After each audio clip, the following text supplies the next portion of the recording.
Evangelho de Mateus, capítulo 5, do verso 1 ao verso 8.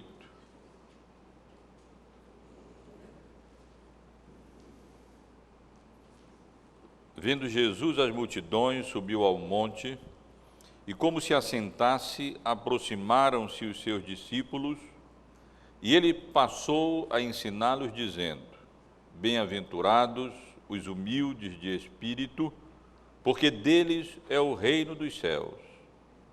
Bem-aventurados os que choram, porque serão consolados. Bem-aventurados os mansos, porque herdarão a terra. Bem-aventurados os que têm sede e fome de justiça, porque serão fartos.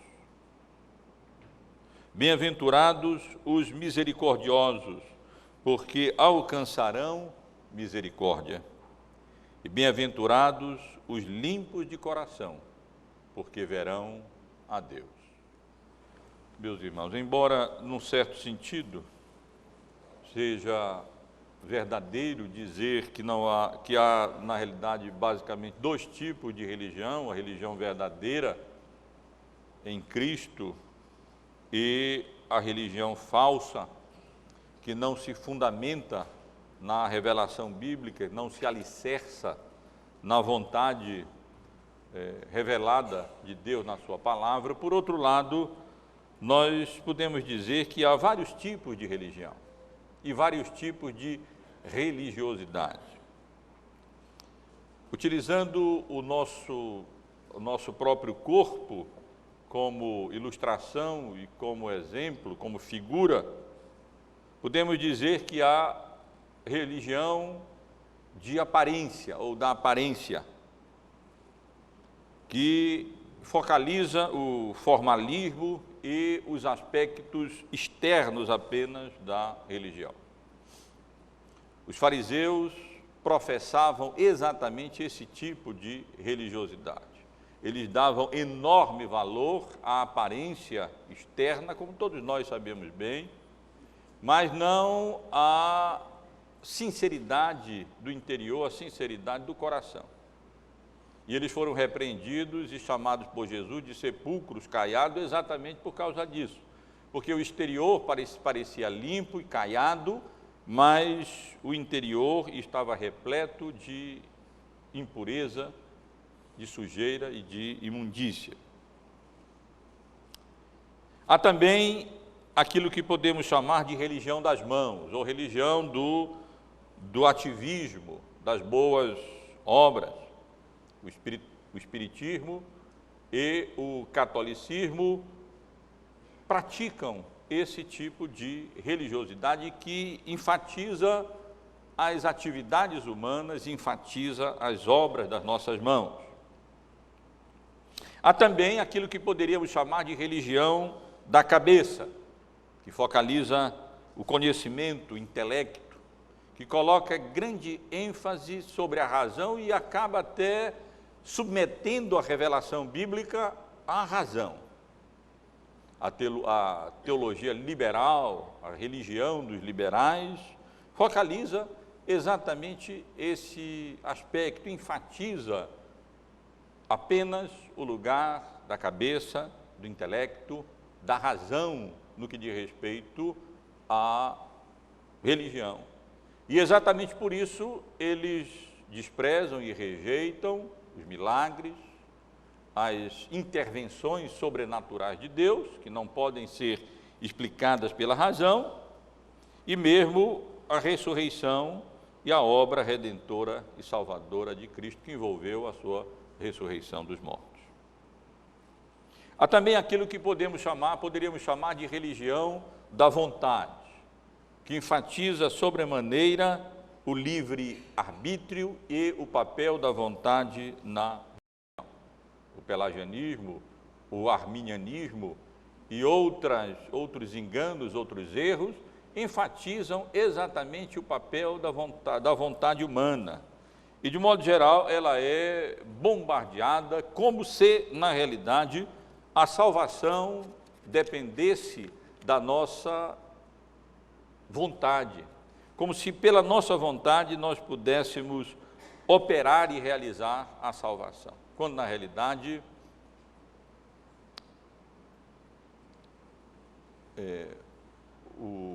nós só podemos produzir aquilo que está no coração. E como o coração é mau, na realidade, como o Senhor Jesus mesmo disse, não quereis vir a mim para terdes vida. O ser humano, o homem natural, não quer de fato a salvação nos termos em que ela é apresentada e revelada nas Escrituras.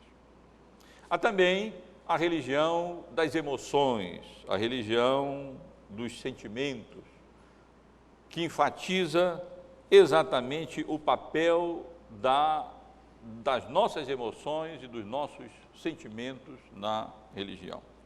O pentecostalismo e boa parte do evangelicalismo enfatizam exatamente esse aspecto.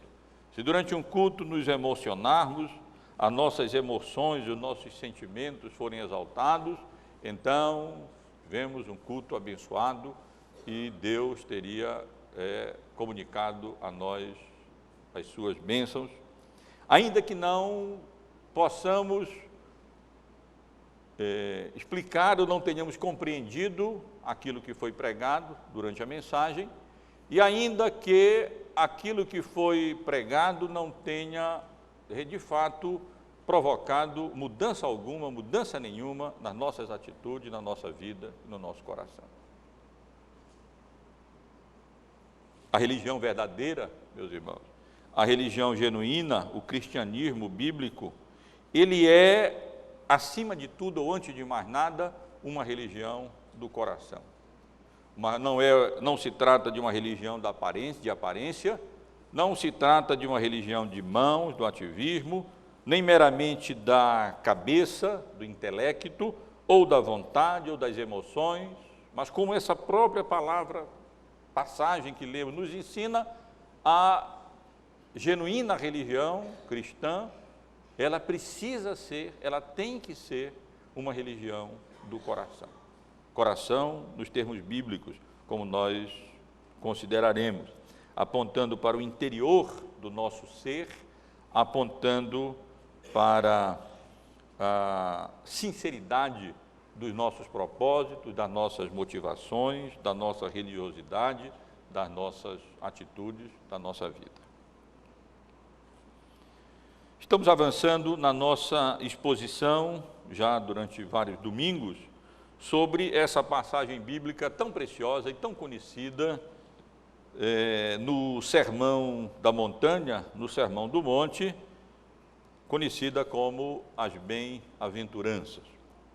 E como eu tenho sempre procurado ressaltar, essas bem-aventuranças, elas não apresentam aquilo que o ser humano deve fazer para que venha a ser salvo. De maneira nenhuma. O que nós encontramos aqui é exatamente o perfil daqueles que foram salvos. O que nós encontramos aqui é exatamente um resumo de algumas qualidades que necessariamente caracterizam e marcam aqueles que foram objeto da graça salvadora de Deus em Cristo, que foram alcançados pelo Espírito Santo de Deus mediante a sua palavra e foram feitos novas criaturas. O que temos aqui, e eu também tenho sempre procurado ressaltar, é uma cadeia em que cada qualidade apresentada nessas bem-aventuranças está intimamente relacionada e ligada e, num certo sentido, depende da qualificação anterior, nos fornecendo assim, portanto, um perfil do homem regenerado, da pessoa que foi salva pela misericórdia, pela graça de Deus e feita nova criatura em Cristo. Consideramos a primeira bem-aventurança acerca dos pobres de espírito, aqueles que são convencidos da sua pecaminosidade, da sua culpa, da sua miséria espiritual, e ninguém pode ser qualificado como crente verdadeiro, genuíno, que não tenha passado pela experiência de se ver e se compreender de fato pecador, de discernir o estado de miséria espiritual em que se encontra por causa da queda e por causa do pecado. E essas pessoas, os pobres de espírito, eles então são descritos como os que choram, porque eles lamentam sinceramente, se entristecem sinceramente por causa da condição de pecado e de miséria espiritual em que eles se encontram. Em termos teológicos, é o arrependimento bíblico. E esses que assim choram pelos seus pecados, uma vez compreendida a condição deles, a situação deles, e tendo uma real avaliação do seu estado, eles não podem senão mansamente se submeterem a Cristo e mesmo aos outros, porque conhecem a sua real condição e portanto, são pacientes, toleram e exercitam a mansidão em Cristo. E assim, meus irmãos, por compreenderem a sua miséria, por chorarem o estado de pecado em que se encontram, e assim necessariamente tornaram-se como que crianças, o crente genuíno, como num próximo passo, ele anela, ele deseja, ele busca sinceramente, ele tem fome e sede da justiça de Cristo e de ser justo aos olhos de Cristo. Ele deseja, ele quer sinceramente ser encontrado justo diante de Deus e, portanto, ele tem fome e sede da justiça de Cristo, de ser encontrado justo, reto, santo, aos olhos de Deus, aos olhos do Senhor. Eles sinceramente anelam a retidão e a justiça. E no domingo passado, meus irmãos, estivemos considerando a quinta bem-aventurança, os misericordiosos, aqueles que, tornando-se sensíveis ao próprio estado de miséria em que se encontram, eles não podem senão ser também movidos por misericórdia, a terem misericórdia daquelas pessoas que se encontram em estado de miséria, seja em estado de miséria espiritual, seja especialmente em estado de miséria material, seja especialmente em estado de miséria espiritual em que todo ser humano vem a este mundo nessa condição. Porque Deus nos ama e manifesta sobre nós e para conosco a sua misericórdia, nós então necessariamente passamos a agir de forma misericordiosa e paciente e longânime para com as outras pessoas que também se encontram no estado de miséria e que se encontram em estado de pecado. E é assim, meus irmãos, que nós chegamos à sexta bem-aventurança que nós acabamos de ler aqui no versículo de número 8. Bem-aventurados os limpos de coração, porque eles verão a Deus. E esta é a bem-aventurança que eu quero considerar com os irmãos, tendo em mente isso, que nós temos aqui uma descrição não daquilo que as pessoas têm que fazer para serem salvas, mas nós temos uma descrição das qualidades do cristão verdadeiro, do crente genuíno, que foi já alcançado pela graça e pela misericórdia de Deus. Temos como que aqui todo esse processo sendo descrito de forma sucinta em termos de bem-aventurança da obra que o Espírito Santo de Deus opera e realiza mediante a palavra de Deus, alicerçado na obra redentora de Cristo no coração daqueles que foram eleitos soberanamente pelo Pai e destinados à salvação e à vida eterna. Eu quero considerar com os irmãos, portanto, essa sexta bem-aventurança, os limpos de coração, chamando a atenção dos irmãos, em primeiro lugar, para a qualidade com que eles são descritos, os limpos. Depois, então, quero chamar a atenção dos irmãos para a esfera dessa qualidade da limpeza, o coração. E, finalmente, para o resultado ou a razão anexada a esta sexta bem-aventurança, ou seja, o fato de que essas pessoas limpas no coração verão a Deus. Então, irmãos, para que a gente compreenda um pouco melhor a natureza dessa bem-aventurança, é importante compreendermos melhor aquilo que o Senhor Jesus Cristo tem a dizer e quer dizer quando ele utiliza aqui o termo limpos de coração. O que é que o Senhor Jesus quer nos dizer com isso? A palavra aqui empregada no original, a palavra kataros, que significa puro, limpo, santo, de modo geral, na realidade ela é utilizada na Bíblia com dois sentidos principais, os quais certamente estão incluídos aqui no uso que o Senhor Jesus faz desse termo, nessa bem-aventurança. O primeiro sentido com que essa palavra é utilizada é no sentido de sem mancha. Ela frequentemente é empregada em vários contextos para designar algo, alguém ou alguma coisa sem mancha, sem sujeira, sem impureza, sem contaminação e, portanto, no sentido moral, sem pecado. A palavra é utilizada, por exemplo, com relação a metais, como o ouro, com muita frequência no Antigo Testamento, como o leite, como o linho, para designar exatamente esses produtos no sentido puro, sem mistura. O ouro puro, o ouro não misturado. O leite puro, o leite não misturado. E como encontramos no livro de Apocalipse, apenas para ilustrar o significado, no capítulo 15, verso 6, com referência ao linho, onde lemos assim: os 7 anjos que tinham 7 flagelos saíram do santuário, vestidos de linho puro e resplandecente e cingidos no peito com cintas de ouro.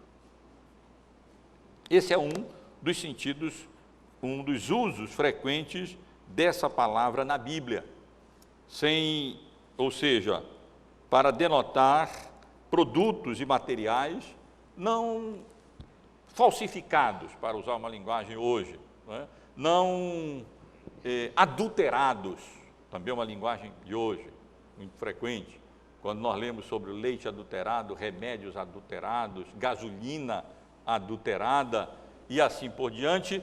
Esse é o sentido com que essa palavra muitas vezes é usada, ou seja, para denotar produtos puros, limpos, não adulterados, não misturados, não contaminados. Ela também é utilizada ainda com esse sentido, com muita frequência no Antigo Testamento, para denotar purificação cerimonial. Os irmãos sabem que no Antigo Testamento, o Antigo Testamento utilizava-se de purificações cerimoniais, apontando para a purificação que Cristo apenas pode realizar pela palavra e pelo seu Espírito. Sacerdotes, vestes, animais, eles são tornados sem sujeira cerimonial, ou cerimonialmente puros, ou imaculados, ou sem manchas, através de limpezas e de lavagens de água e de sangue e de coisas semelhantes a estas.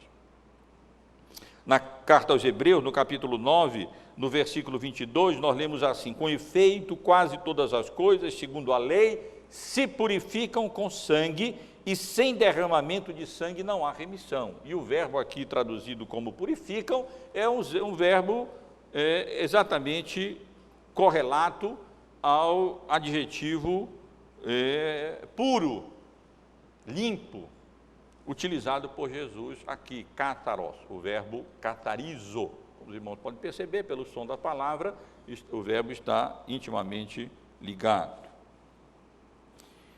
E a palavra, ainda nesse sentido também, é usada com conotação moral, tanto com referência à consciência, consciência limpa, consciência pura, consciência não contaminada, como também com relação ao coração limpo, coração puro, um coração sem imundícia, um coração não contaminado, não impuro. Com esse sentido, por exemplo, a palavra é utilizada na segunda carta aos Coríntios, no capítulo 7, no versículo 1, onde nós lemos: tendo, pois, ó amados, tais promessas, purifiquemo-nos de toda impureza, tanto da carne como do espírito, aperfeiçoando a nossa santidade no temor de Deus. E aqui, mais uma vez, o verbo utilizado é o mesmo referido na carta aos Hebreus, correlacionado ou derivado do adjetivo limpo ou puro que nós encontramos aqui em Mateus. Tendo tais promessas, nós somos animados e somos corajados a nos purificar, a nos limpar de toda impureza, tanto da carne como do espírito, aperfeiçoando a nossa santidade no temor de Cristo.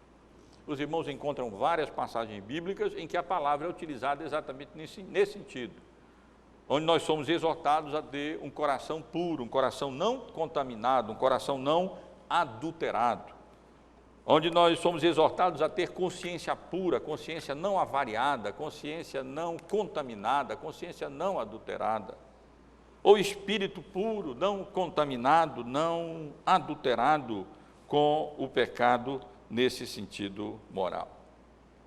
E muito frequentemente também, meus irmãos, no Antigo Testamento, a palavra era utilizada para se referir aos animais, especialmente aos cordeiros, que eram oferecidos em sacrifício a Deus e deveriam ser oferecidos segundo a exigência de Deus na sua lei, animais sem mácula, animais puros, animais não contaminados, animais sem manchas, animais perfeitos.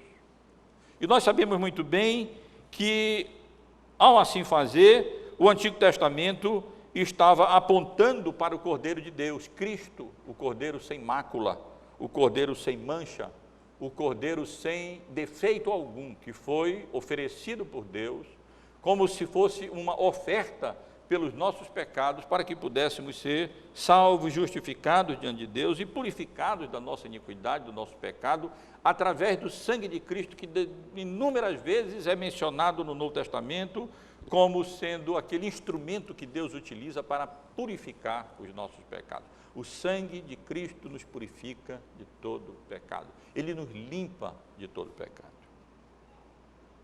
Mas, meus irmãos, não é apenas com esse sentido geral de sem mancha, sem mácula, sem sujeira, sem imundícia ou sem contaminação que o termo aqui utilizado aparece na Bíblia. Ele também ocorre, algumas vezes, com um sentido interessante de íntegro, não dividido, sem dobrez, para usar uma palavra dos nossos hinos, que a gente não é uma palavra atual, contemporânea, mas aparece nos nossos hinos, sem fingimento, sem hipocrisia, limpo, o termo aqui usado, é às vezes usado na Bíblia exatamente com esse sentido, de não dividido, íntegro, de não hipócrita, sem hipocrisia, sem fingimento, ou para colocar de forma positiva, sincero, limpo ou puro no sentido de sincero. Também o termo é usado com esse sentido na Bíblia. Apenas um exemplo para ilustrar o uso dessa palavra com esse sentido, para que a gente possa compreender melhor o que Jesus quer dizer aqui, aparece em 1 Timóteo, no capítulo 1, no versículo 5. Eu transcrevi, vou ler para os irmãos, onde nós lemos assim: o intuito da presente admoestação visa o amor que procede de coração puro, de consciência boa e de fé sem fingimento. O contexto todo indica que aqui a expressão coração puro tem essa ideia de consciência boa, que é esclarecida com a outra expressão logo adiante, onde diz fé sem fingimento. Não fingimento, não dividido, é a ideia expressa também por essa palavra aqui. Eu pedi que o presbítero Célio lesse Mateus capítulo 6, até o versículo 24, porque logo aqui nessa passagem, ainda no Sermão do Monte, nós temos não a palavra, mas nós temos a ideia, uma elucidação daquilo que está incluído no significado da palavra limpos de coração ou puro de coração, no texto que nós estamos considerando. O Senhor Jesus, a partir do verso 19 do capítulo 6, exorta os seus ouvintes a não acumularem tesouro nos céus, sobre a terra, onde a traça e a ferrugem corroem, onde ladrões escavam e roubam, mas a ajuntarem tesouros no céu, aonde traça não, nem ferrugem corrói, e onde ladrões não nem roubam. E diz que, e acrescenta que, porque aonde estiver o teu tesouro, aí estará também teu coração. E se o nosso tesouro está dividido, o nosso coração está dividido. Ele não é íntegro, ele está, no sentido dessa palavra aqui, dividido.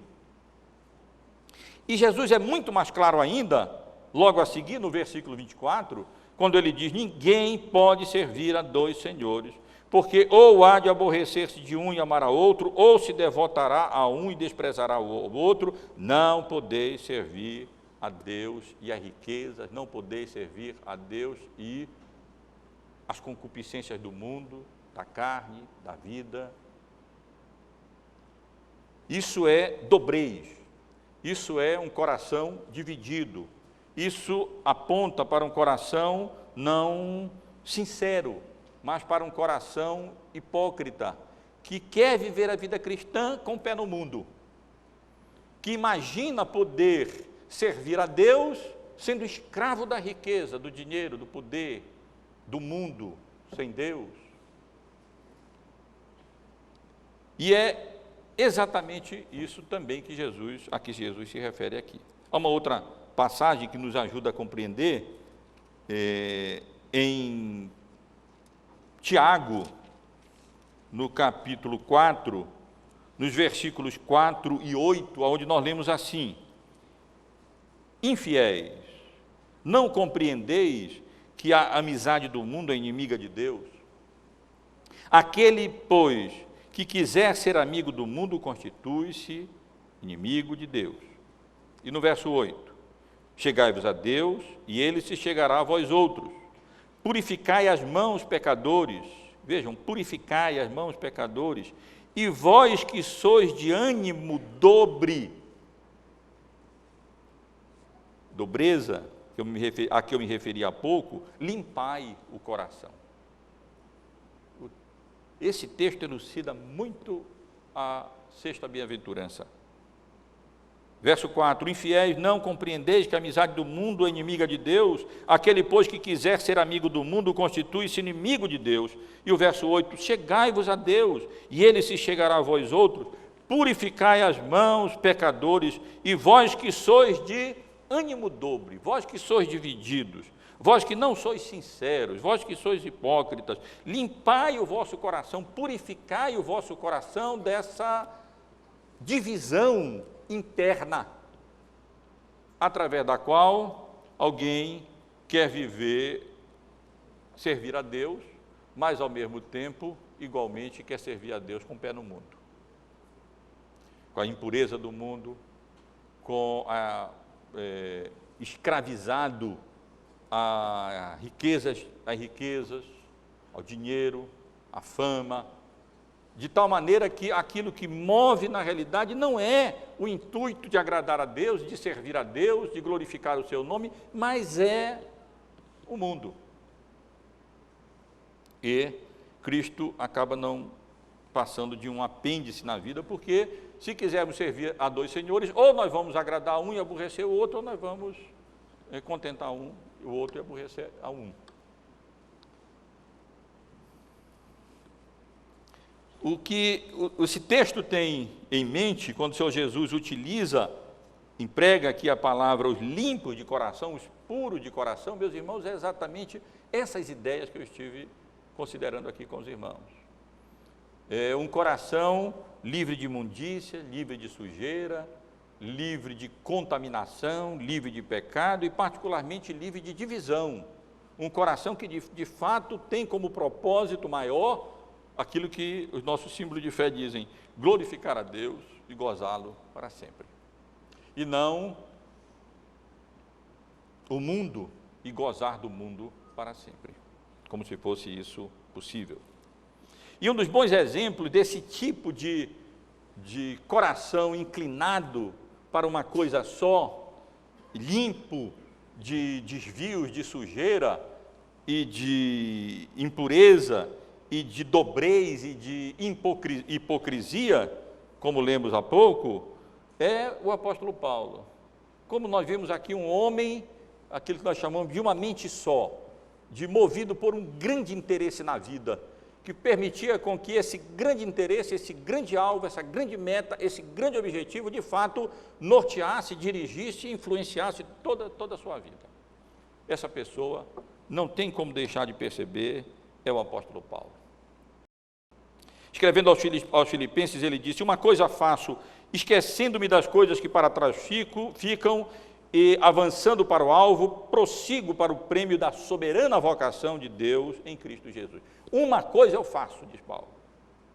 É verdade, ele tinha que comer, ele tinha que fazer algum tipo de trabalho, ele tinha que viajar, ele tinha que descansar, mas não interessa.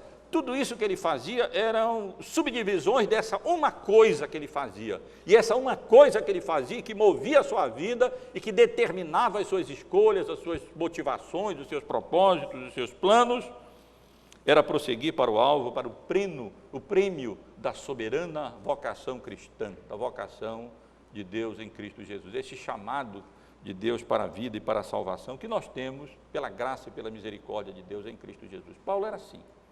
Era um homem de uma motivação só, muitas atividades, muitos trabalhos, muitos serviços, um homem de muitas realizações, mas que todas elas estavam submissas e sujeitas a esse motivo maior, a essa motivação maior, a esse propósito maior. Paulo não poderia ser descrito como um homem de coração dividido, nem um homem de coração impuro. Ele era um homem de coração só, de uma motivação só.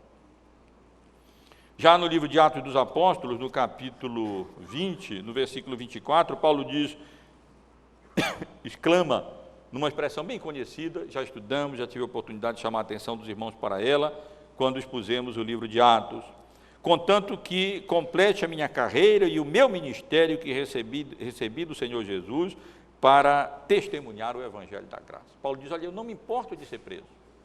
Há um alerta frequente e constante e enfático para ele, é que se ele fosse para Jerusalém, ele poderia ser preso e ele poderia acontecer coisa pior com ele. E Paulo diz, olha, eu estou pronto não apenas para ser preso, eu estou pronto para ser morto em Jerusalém, porque na realidade uma coisa me interessa, é completar a minha carreira cristã e, além disso, o ministério que eu recebi do Senhor Jesus de pregar o Evangelho da graça de Deus. Já escrevendo aos Coríntios, na sua segunda carta, o apóstolo Paulo diz, a nossa glória é esta. Paulo diz, eu tenho uma glória, e a nossa glória é essa, o testemunho da nossa consciência, de que com santidade e sinceridade de Deus temos vivido no mundo, e particularmente para com vós outros, diz o apóstolo Paulo. Eu não sou insincero, eu não tenho um espírito dobre, eu não estou dividido, a minha palavra não é sim nem não, diz o apóstolo Paulo. Eu tenho um grande motivo na vida, e esse meu motivo é servir a Deus, cumprir a minha vocação, cumprir o meu ministério, e tudo fazer para a honra, para o louvor e para a glória dele. E nesse sentido o apóstolo Paulo procurava andar sem sujeira, sem impureza, sem contaminação, sem mácula, sem mancha, e por outro lado, não dividido, sem dobrez, sem hipocrisia, sem fingimento, mas de maneira pura, limpa, sincera, servindo a Deus como nós sabemos que de fato ele serve. Eu sei que eu gosto do termo sincero para designar a genuinidade da religião, mas eu sei que sinceridade não é só. De sinceridade o inferno está cheio, né? E muitas pessoas estão sinceramente no erro e vão para o inferno do mesmo jeito. Mas a sinceridade, na verdade, expressa aquilo que é essencial e fundamental na vida cristã. Aquilo que é oposto à religião dos fariseus, que se preocupavam tanto com a aparência externa e com a religiosidade externa deles, mas que na realidade, segundo a avaliação daquele que sonda e perscruta o coração, que tem olhos como que chama de fogo e da sua boca sai como que uma espada de dois gumes, ele deu um veredito diagnóstico dos fariseus como sepulcros caiados, cheios de impureza, cheios de imundícia e de insinceridade e de dobrez no coração. Então, meus irmãos, quando Jesus usa aqui a palavra limpo de coração, ele quer expressar isso que essa palavra, esse sentido que essa palavra expressa. Mas o texto não apenas nos aponta para essa qualidade, nessa corrente de qualidades na vida cristã, no cidadão do reino, no caráter do cidadão do reino, isso é que essas bem-aventuranças descrevem, mas também deixa clara a referência, ou o escopo, ou eu diria, a esfera de ação em que essa qualidade, de uma maneira especial, deve se manifestar. Isto é, no coração. Limpos, não é limpos de mão. Sim, limpos de mão no sentido moral também, claro. Mãos que não praticam iniquidade, que não praticam injustiça. Mas, claro que Jesus não está falando aqui apenas de limpeza cerimonial, de limpeza de mão. Os judeus eram muito afeitos a essas questões e faziam uma confusão danada se não os discípulos, como por exemplo o discípulo de João, não lavassem a mão e não purificassem as mãos e não limpassem as mãos da contaminação e da sujeira. Só que eles não se preocupavam com outro tipo de limpeza, noutra esfera, noutro escopo, noutra área, a limpeza do coração. E Jesus, algumas vezes, desmascarou a falsidade da religião dos fariseus hipócritas, exatamente por focalizar a aparência externa, os atos, a mão, mas não focalizar o coração. Mas aqui também, irmãos, nós temos que dizer alguma coisa para compreendermos melhor o que é que Jesus quer dizer aqui, quando ele menciona essa qualidade, essa bem-aventurança, os limpos de coração.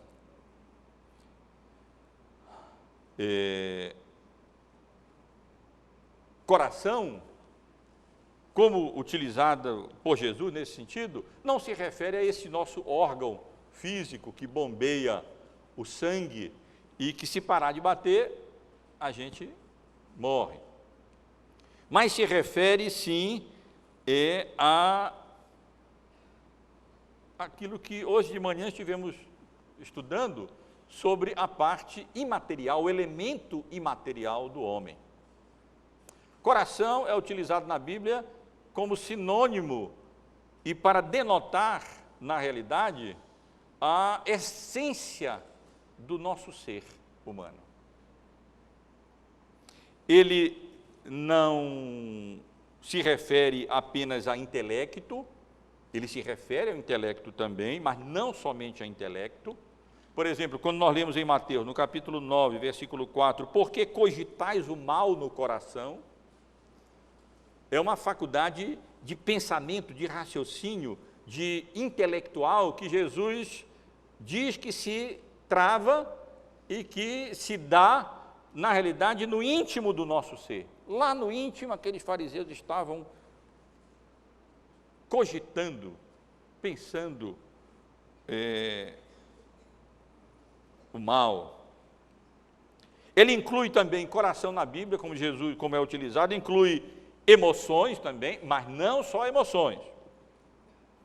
O coração alegre aformoseia o rosto, mas com a tristeza do coração o espírito se abate.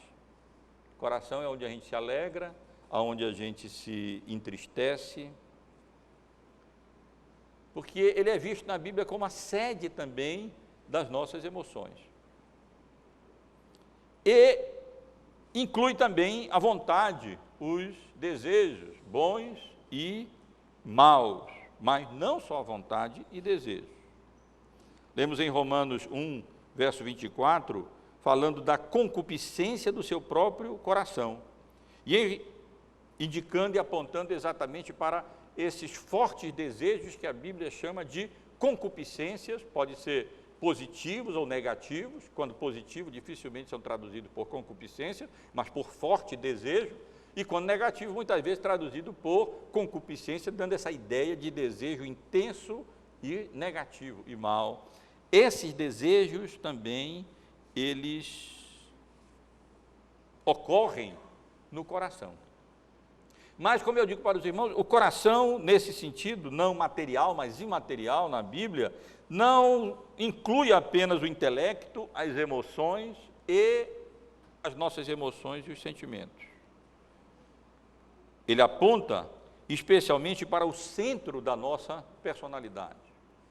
Ele denota especialmente a nossa natureza interior, o íntimo do nosso ser, aquilo que nós de fato somos na nossa natureza imaterial, aquilo que de onde procedem as coisas boas e mais, isso é chamado de coração na Bíblia. Em Provérbios, capítulo 4, versículo 23, nós lemos: sobre tudo que se deve guardar, guarda o teu coração, porque dele procedem as fontes da vida. Sobre tudo que guardar, mais do que a mão, é preciso guardar as mãos, mais do que a boca, é preciso guardar a boca, mais do que os olhos, é preciso guardar os olhos, mas mais do que tudo é preciso guardar o coração, o íntimo do nosso ser, a nossa natureza interior, porque dele procedem as fontes da vida. E por outro lado, o Senhor Jesus disse em Mateus capítulo 15, versículos 18 e 19, que o que sai da boca vem do coração, e é isso que contamina o homem, porque do coração procedem maus desígnios, homicídios, adultérios, prostituição, furtos, falsos testemunhos, etc. O argumento de Jesus é que, enquanto os judeus se preocupavam tanto com purificações externas e com a aparência, ele chama a atenção para a nossa natureza essencial, para aquilo que é chamado, que denotaria o âmago da nossa alma, do nosso espírito, o nosso coração, o centro da nossa personalidade, o centro do nosso ser. Se o coração for bom, aí as coisas andarão bem. Se o coração for mal, não tem como as coisas andarão mal. Como todo ser humano vem a esse mundo com um coração corrompido e pecaminoso, não tem como ele produzir fruto bom, a não ser que esse coração sofra uma transformação, que ele sofra uma mudança, que ele seja lavado pelo Espírito Santo de Deus através da palavra de Deus. Seja regenerado, seja salvo, seja transformado, para que então dele possam brotar fontes de vida, e não aquilo que contamina o homem, o pecado, os homicídios, os maus desígnios, o adultério, os furtos, os falsos testemunhos e todas aquelas formas de pecado que se manifestam e que brotam da natureza corrompida, pecaminosa do ser humano, com a qual todos nós nascemos, herdamos dos nossos pais, por causa da queda e do pecado, e a não ser que esse coração seja transformado, seja limpo, seja purificado, ele não poderá fazer outra coisa senão produzir frutos maus. Porque, como diz Jeremias, enganoso é o coração mais do que todas as coisas, desesperadamente corrupto, quem o conhecerá? É como se Jeremias estivesse dizendo: enganosa é a natureza humana, enganoso é o íntimo do nosso ser, profundamente e tão enganoso que nós mesmos não conseguimos discernir, não conseguimos compreender. Mas Deus que sonda o nosso coração, Ele conhece e perscruta e sabe o estado em que ele se encontra. Portanto, meus irmãos, quando Jesus diz limpos de coração, Ele está apontando exatamente não para a purificação espiritual, não para a aparência externa, não apenas para a mente, não apenas para a vontade, não apenas para as emoções, mas Ele está apontando para o íntimo do nosso ser, para aquilo que inclui todas essas coisas. E que essas coisas todas serão afetadas positivamente ou negativamente, dependendo de como estiver o nosso coração, sujo ou limpo, contaminado ou não contaminado, adulterado ou não adulterado, único ou dividido. A nossa natureza toda será afetada pelo estado do nosso coração.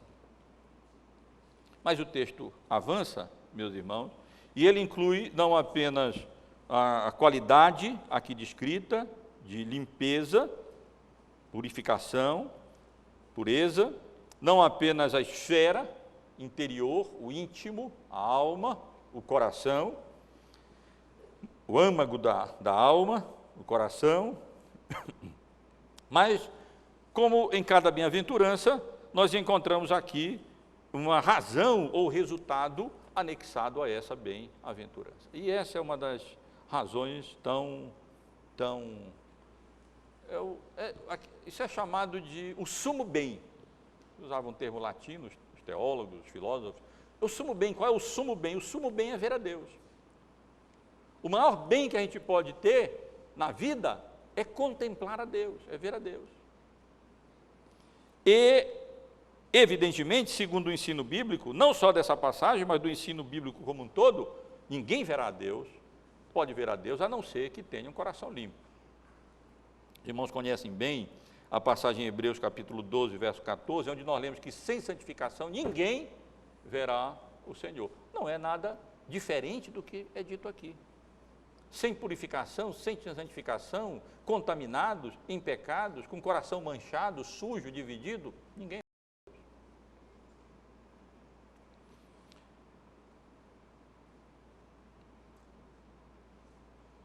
O salmista, no Salmo 24, faz uma pergunta: quem subirá ao monte do Senhor? Quem há de permanecer no seu santo lugar? E ele mesmo responde: o que é limpo de mãos e puro de coração. Já João, na sua primeira carta, no capítulo 3, no versículo 2, diz assim: amados, agora somos filhos de Deus e ainda não se manifestou o que haveremos de ser.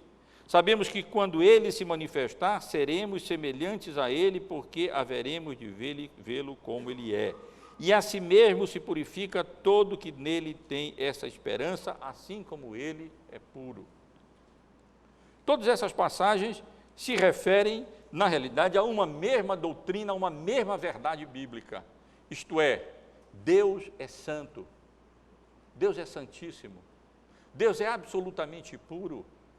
Essa é uma das suas excelências que suscita de nós adoração e justifica que todo louvor, todo culto e toda adoração sejam prestadas exclusivamente a Ele. Ele é perfeitamente santo. E por ser perfeitamente santo, o ser divino não tolera e não suporta o pecado.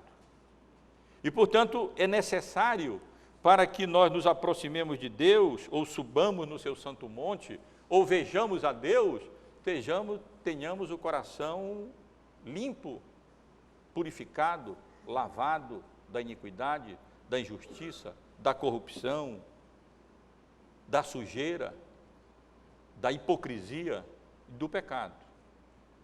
Não verão a Deus aqueles que simplesmente compreendem as verdades reveladas na Bíblia, não verão a Deus apenas aqueles que se emocionam com aquilo que leem na Bíblia, e nem verão a Deus apenas aqueles que querem fazer aquilo que é bom, ou aqueles que se preocupam apenas com a aparência externa, a religião exterior da aparência dos fariseus, por exemplo.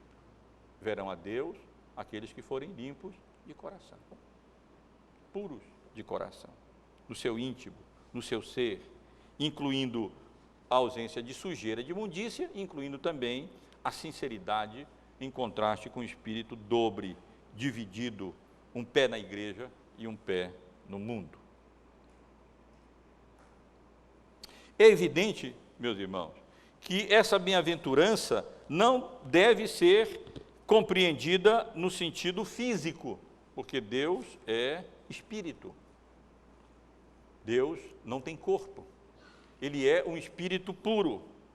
E nesse sentido, nós não veremos fisicamente a Deus, nem aqui, nem na eternidade, a não ser através de teofanias, de manifestações visíveis de Deus, como aconteciam no Antigo Testamento, através de fogo, como na sarça ardente, de nuvens, quando a sua presença quando ele se fazia presente, por exemplo, no tabernáculo, em algum outro lugar.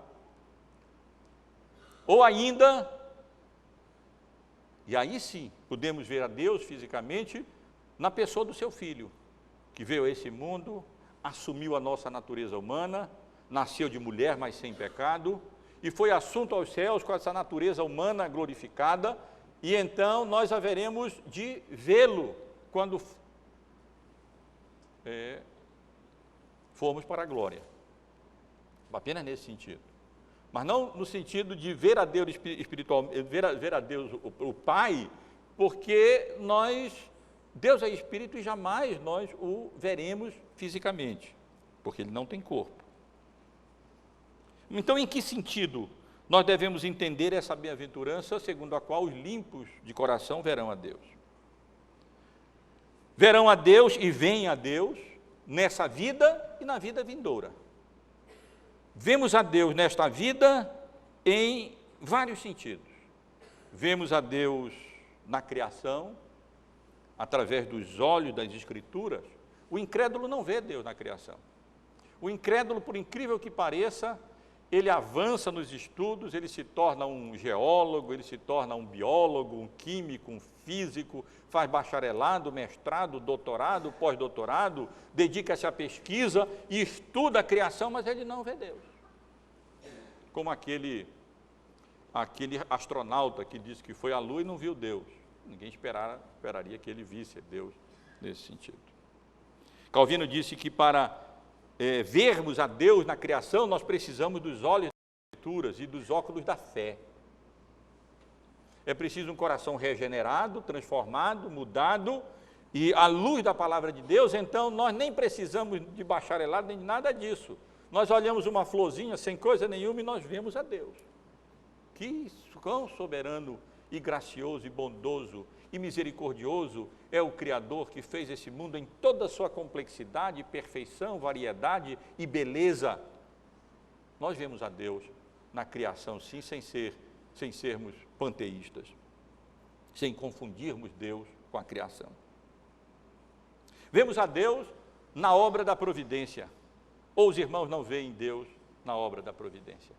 Quantas e quantas vezes nós mesmos exclamamos, eu vi a mão de Deus ali, naquela circunstância, dirigindo a minha vida, me auxiliando a tomar essa decisão, me conduzindo até Cristo. Quantos de nós não vemos a mão do Deus soberano agindo na providência, dirigindo a história e conduzindo a nossa vida de acordo com a vontade dEle, fazendo com que todas as coisas cooperem para o bem daqueles que amam a Deus e são chamados segundo o seu propósito? Os limpos de coração, e só esses, veem a Deus na obra da providência. Os incrédulos não veem a Deus. Os sujos de coração não veem a Deus na obra da providência. Eles não veem. Vemos a Deus ainda nesse mundo, também na obra da redenção, e de modo especial, na obra redentora, salvadora, em haver Deus enviado o seu Filho para morrer por nós na cruz, na nossa própria salvação. Nós estávamos mortos e fomos vivificados, nos deixávamos arrastar pelo rio sujo dessa vida, desse mundo, e Deus nos resgatou em Cristo, nos redimiu, nos fez novas criaturas. Nós não somos outrora, nós não vemos a obra de Deus salvadora na nossa própria vida, nos transformando, nos redimindo e nos fazendo novas criaturas. Nós vemos a Deus, sim. Nós não vemos com esses olhos, mas nós vemos a Deus com os olhos da fé, com os olhos do coração. E vemos de uma maneira muito especial, meus irmãos, a Deus em Cristo e na Bíblia. Quem vê a mim, disse o Senhor Jesus, vê ao Pai. E quando nós lemos a Bíblia e aprendemos acerca de Deus, e aprendemos acerca de Cristo, nós vemos a Deus. Nós não vamos à Bíblia e não vemos a Deus apenas quando nós conhecemos aquilo que a Bíblia revela acerca de Deus. Uma das coisas mais maravilhosas da Bíblia e da experiência cristã é que o crente, quando ele lê a Bíblia, ele vê Deus. Nós somos confrontados com a pessoa de Deus na Bíblia, através daquilo que a Bíblia revela sobre o seu ser, sobre a sua pessoa, sobre a sua vontade soberana, sobre o seu amor, sobre a sua obra criadora, a sua obra da providência, a sua obra redentora. Deus se manifesta e nós podemos desfrutar de comunhão com Ele pelo seu Espírito que habita no nosso coração através da palavra de Deus, e nós vemos a Deus.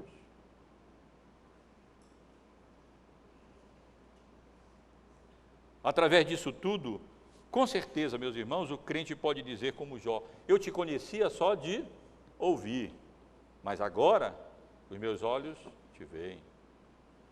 As experiências que eu passei contigo, acerca da tua vontade soberana, da tua obra criadora, mantenedora, redentora, o crente genuíno, ele pode dizer: eu te conhecia de ouvir falar, antes de ter o coração purificado pela tua palavra e pelo teu Espírito, mas agora não, agora os meus olhos te veem, tu és real, e posso perceber a presença de Deus na história, na criação, na redenção, especialmente em Cristo, a imagem do Deus invisível, a plenitude da divindade, como se revela na palavra do Senhor.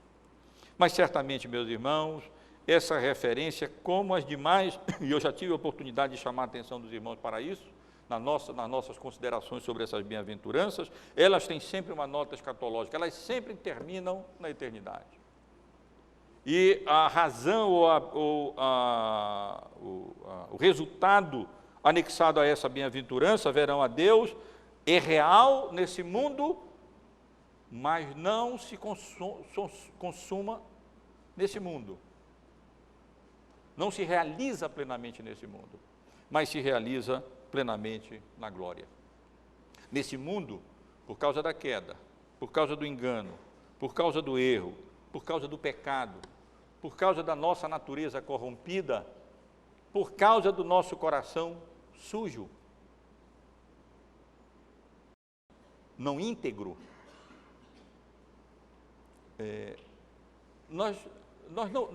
nós vemos a Deus como em penumbra, como que em penumbra.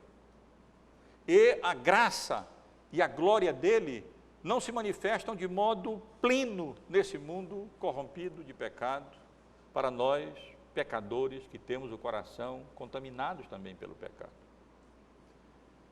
Mas isso não acontecerá na glória, na eternidade, na glória. Então nós veremos a Deus no sentido em que a graça e a glória dele, ali sem impedimento nenhum com relação ao pecado, se manifestam de maneira cabal e de maneira plena, como se manifesta agora entre os anjos do céu, que contemplam a Deus e louvam a Deus diante da sua presença gloriosa e graciosa, e exaltam o seu nome, glorificam o seu nome e honram o seu nome, exaltam o seu nome, movidos pela presença santa e bendita de Deus, a quem eles não veem com olhos, nem veremos com esses olhos, mas que vemos com o coração e percebemos a sua presença abençoadora, graciosa, gloriosa e santificadora. Veremos a Deus na glória quando contemplarmos as manifestações perfeitas da sua graça e da sua glória. Mas eu quero concluir, meus irmãos, essa exposição, aplicando essa bem-aventurança, eu penso que com a única pergunta que nós poderíamos fazer, e na realidade, sem a qual a nossa exposição não seria completa. Bem-aventurados os limpos de espírito, porque verão a Deus. Felizes, genuinamente felizes, abençoados, bem-aventurados são aqueles que têm o coração purificado da iniquidade, do pecado, porque eles contemplam a Deus nesta vida e contemplarão a Deus na vida vindoura. E a pergunta natural, irmãos, que nós precisamos fazer, apesar de não poder respondê-la em detalhes de forma alguma, numa noite apenas, no final de uma mensagem, é como ter esse coração limpo, como ter um coração puro. E essa pergunta, ela é precedida por uma outra realidade. É a realidade que eu e os irmãos precisamos reconhecer e confessar. Num certo sentido, nós temos o coração limpo, porque ele foi lavado pela palavra de Deus, foi purificado, e, portanto, não precisa de uma limpeza nesse sentido. Nós fomos justificados em Cristo, o nosso pecado foi pago quando Ele morreu por nós na cruz, a sua justiça foi conferida a nós, quando, pelo seu Espírito, nós fomos conduzidos à fé e ao arrependimento e a crer nele, e então o nosso coração foi lavado e purificado e tornado mais branco do que a neve, de tal maneira que quando Deus olha para nós, Ele não olha mais um coração pecaminoso, impuro, Ele olha um coração limpo, porque Ele olha a retidão, a perfeição, a santidade, a pureza e a justiça de Cristo. Mas nós sabemos que a vida cristã apenas começa na justificação. E a grande luta do crente é exatamente manter um coração limpo. Alcançar na prática mais e mais um coração puro e limpo. E somos deixados sem a possibilidade de errar, porque lemos em 1 João, capítulo 1, versículo 8, que se dissermos que não temos cometido pecado nenhum, a nós mesmos nos enganamos e a verdade não está em nós. E mesmo o apóstolo Paulo, a quem fiz tantas referências hoje à noite, ele mesmo exclama na passagem bem conhecida em Romanos 7, desventurado homem que sou, quem me livrará do corpo dessa morte? Porque aquilo que eu quero fazer eu não faço, aquilo que eu não quero fazer eu faço. Irmãos, Paulo, um homem que dizia, uma coisa eu faço, ao mesmo tempo diz, eu estou dividido. Porque aquilo que eu quero, eu não faço. E aquilo que eu não quero, eu não faço. Exatamente porque nós ainda temos essa natureza corrompida, essa natureza pecaminosa, esse coração sujo, maculado por causa do pecado e que não permite que nós descansemos nessa luta de purificação do nosso coração. Mas não aos olhos de Deus.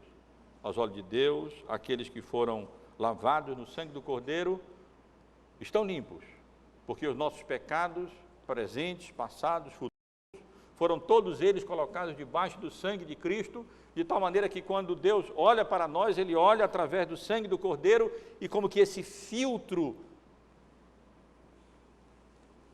não permite que o ser santo de Deus contemple a nossa iniquidade, o nosso pecado, as manchas do nosso coração e do nosso pecado. E o que fazer, então, meus irmãos, para alcançar um coração limpo? Os irmãos sabem que essa é uma resposta longa, simples, mas longa, porque a obra, a doutrina da santificação, toda ela está envolvida aqui. Uma doutrina profunda, ampla e que está toda envolvida aqui. Mas nós temos um grande privilégio. Aos sábados, nós acabamos de ler no sábado retrasado, não sei se é ontem, no outro sábado, a exposição do Dr. Lloyd Jones sobre o capítulo 17, especialmente o versículo 17 do sermão, do Evangelho de João, a oração sacerdotal do Senhor Jesus Cristo. E estivemos considerando, especialmente, uma passagem bíblica ali contida: santifica-os, na verdade, a tua palavra é a verdade. E durante vários sábados tivemos a oportunidade aqui de considerar a doutrina bíblica da santificação, e em que ela está alicerçada, em que ela está fundamentada, e como nós podemos avançar na santificação, isto é, em ter um coração puro, coração limpo. E aqueles que têm a oportunidade de acompanhar as leituras, nem preciso explicar, que os irmãos têm acompanhado, e eu não poderia detalhar aquilo que foi tratado aqui no livro inteiro, e abordado e discutido por nós aqui durante tantos sábados nas nossas reuniões. Mas certamente, apenas resumindo mesmo, essa pureza de coração, limpeza de coração, não é alcançada pelas maneiras como muitas vezes tem sido tentada, isto é, através do ascetismo ou do monasticismo, da ideia de que se de alguma maneira nós nos afastarmos do mundo e nos tornarmos reclusos em algum lugar e não tivermos contato com ninguém, então nós estaremos crescendo em santificação e limpando o coração. Isso não é verdade. A razão é simples. Não é o que vem de fora que contamina o coração, é o coração contaminado que nos contamina a todos. E mesmo no mosteiro o coração está lá. E é do coração que procedem os maus desígnios, todos que nós acabamos de considerar aqui. Portanto, o monasticismo, o ascetismo não tem valor algum contra a sensualidade. O caminho da santidade, foi o que estivemos considerando aqui, especialmente na reunião de sábado, passa pelo reconhecimento da nossa condição diante de Deus, por esse lamento, esse choro com relação ao pecado, passa pelo conhecimento da vontade revelada de Deus, quando nós vamos à Bíblia, e na Bíblia, então, conhecemos a vontade de Deus na sua palavra. Várias passagens bíblicas falam da palavra como sendo esse instrumento de limpeza do coração. É essa água limpa que purifica e que limpa o coração. Em Efésios 5, por exemplo, no versículo 26, uma passagem bem conhecida, porque lida sempre em casamento, nós lemos, para que a santificasse, aqui é Cristo com relação à igreja, para que a santificasse, tendo-a purificado por meio da lavagem de água pela palavra. A noiva de Cristo, a igreja, o banho que ela toma e que a torna limpa, pura, é o banho da palavra. A lavagem de água pela palavra é o que nós lemos aqui. Limpamos o coração quando vamos a Deus e oramos, suplicando a misericórdia e a graça dele, exclamando como Davi, examina-me, Senhor, e prova-me, sonda-me o coração e os pensamentos. E indo avante, como no Salmo 51, dizendo, cria em mim, ó Deus, um coração puro, o limpo, e renova dentro em mim um espírito inabalável. E, de uma maneira muito especial, meus irmãos, alcançamos coração limpo, como Pedro nos ensina na sua primeira carta, no capítulo 1, no versículo 22, através da obediência de fé. Vamos à palavra de Deus, conhecemos a sua vontade revelada, o Espírito Santo de Deus como que utiliza a palavra para nos dar um banho, lavar o nosso coração, purificar o nosso coração, e quando nós, pela graça de Deus, somos obedientes à vontade revelada de Deus, pela fé, nosso coração vai sendo lavado, purificado, vamos dizer, as irmãs estão mais afeiçoadas à lavagem, enxaguado agora pela obediência de fé. 1 Pedro 1, 22, tendo purificado a vossa alma pela obediência à verdade, tendo em vista o amor fraternal, não fingido, amai-vos de coração uns aos outros ardentemente, pois fostes regenerados, não de semente corruptível, mas de incorruptível, mediante a palavra de Deus, a qual vive e é permanente. Meus irmãos, é uma passagem muito rica, essa bem-aventurança.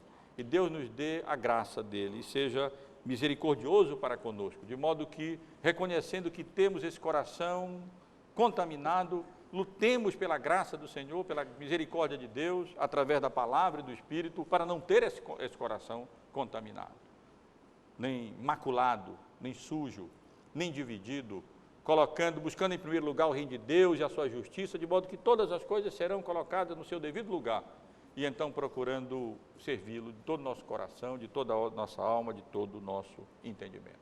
Fazendo assim, vemos a Deus nesta vida e veremos a Deus de uma maneira muito mais real, através das manifestações plenas da sua graça e da sua perfeição, da excelência dos seus atributos e da sua glória, quando partirmos desta vida, tivermos corpo ressuscitado e habitarmos juntamente com o Senhor na glória. Que Deus nos abençoe, meus irmãos.